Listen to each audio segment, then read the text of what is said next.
आज स्वराज अभियान की तरफ से हम जो काले धन वाला मामला है उसको पहले दिन से ट्रैक कर रहे हैं। आपको ध्यान होगा कि पिछले महीने भी हमने एक प्रेस कॉन्फ्रेंस की थी, यहाँ नीचे प्रेस क्लब में की थी, जहाँ बताया था कि ब्लैक मनी की तमाम बातों के बावजूद जो हमारे जो विसल ब्लोअर पल्सियानी भारत HSBC का जिन्होंने डिस्क्लोज किया था इंफॉर्मेशन, जो भारत सरकार के साथ कोऑपरेट करने को तैयार है, लेकिन भारत सरकार उनसे कोऑपरेशन ले नहीं रही। उनसे डायरेक्ट हमने आपकी बात करवाई थी कि किस तरह की चीजें सरकार ब्लैक मनी के नाम पर कर रही है। उसी श्रृंखला में आज हमने एक दूसरा हिस्सा पेश किया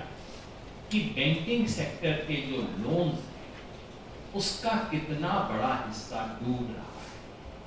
कोई 7,70,000 करोड़ रुपया का लोन खतरे में,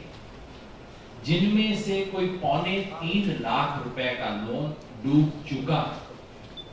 और उसमें से 60,000 करोड़ ऐसा है जिसे सरकार मानती है कि बदनीयती से और बदमाशी से डुबोया गया। जिन लोगों को मिलना चाहिए नहीं था उन लोगों ने बिल्कुल डिफॉल्ट करके उसको कर दिया।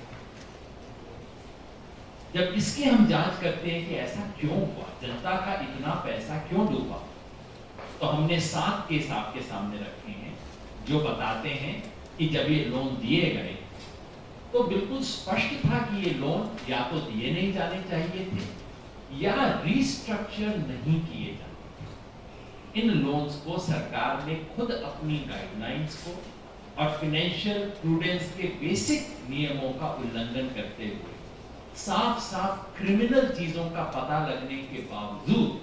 सरकार के पास एविडेंस होने के बावजूद सरकार ने इनके लोन्स को रिस्ट्रक्चर होने दिया। जिसमें हमने आज मोदी सरकार के एक मंत्री श्री वाई चौधरी का भी जिक्र किया है, जो कि इस कैटेगरी में शामिल है, जिनको ये बेनिफिट्स दिए गए, लोन दिया गया जो उनकी क्षमता थी उससे ज्यादा, फिर रिस्ट्रक्चरिंग का एडवांटेज दिया। इन सब की रोशनी में हम ये मांग करते हैं कि अगर ये सरकार थोड़ा सा भी गंभीर है इस देश में देश की जनता को बचाने के लिए और देश की जनता के पैसे को डूबने से बचाने के लिए, ये मल्ल्या वगैरह जिस पैसे पे ऐश कर रहे हैं इनका व्यक्तिगत पैसा नहीं है, ये जनता का पैसा है जिस पे ऐश कर रहे हैं, जिसका गुलछर्रे उड़ा रहे हैं, जिसको डुबा रहे हैं, और सरकार की जिम्मेवारी है उस पैसे को बचाना।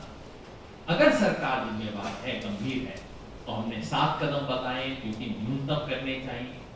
मूल भावना उसकी ये है कि आप ये सारी सूचना सार्वजनिक कीजिए। ये जनता का पैसा है, जनता को जानने का हक है कि हमारा पैसा आप किस किस को लोन देते हो, किस किस शर्तों को तोड़ के लोन देते हो, और जब रिस्ट्रक्चर करते हो तो आपके पास क्या क्या सूचना होती है जिसे आप हमसे छुपा रहे हो। दूसरा, इसमें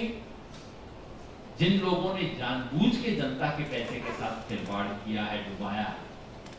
उन सबकी व्यक्तिगत संपत्ति से उसे लेने की व्यवस्था होनी चाहिए।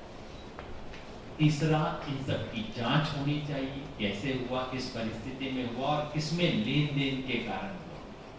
कई जगहों पे हमने एसआर के केस में, कई केसेस में हमने डॉक्यूमेंट्स लगाए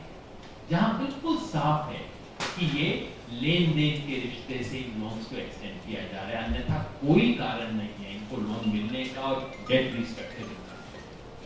तो जांच होनी चाहिए और आगे एक ऐसी व्यवस्था बननी चाहिए कि आगे इस किस्म के फ्रॉडुलेंट लोन ये लोग ना ले सकें, रिस्ट्रक्चरिंग भी ना करवा सकें, जिसके लिए ये तमाम प्रोविजन सजेस्ट किए गए हैं कि एक ऐसा सिस्टम हो कि 100 करोड़ से ज्यादा का कोई भी लोन मांगेगा, उसका ट्रांसपेरेंट इवैल्यूएशन होगा और सब बैंक को उसे मानना होगा, कोई एक बैंक, और तमाम दूसरे प्रोविजन बने जिससे इसको मजबूत किया जा सके। ये हमारे प्रस्ताव हैं और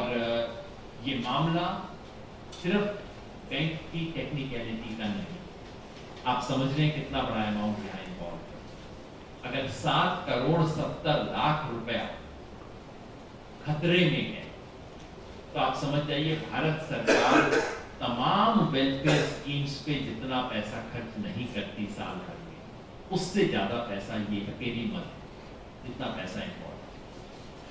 तो ये बात हम आपके सामने रखना चाहते थे, और जैसा पिछली बार भी कहा, ये इसी श्रृंखला में कुछ ही दिन में हम आपके सामने और भी इंटरेस्टिंग सूचना रखने वाले हैं कि इस सरकार के बड़े बड़े ओहदे पे रहने वाले लोग खुद क्या कुछ कर रहे हैं। आज की सरकार के बड़े ओहदे वाले लोग क्या खेल खेल रहे हैं, इसमें बैंकों को डुबाने वाले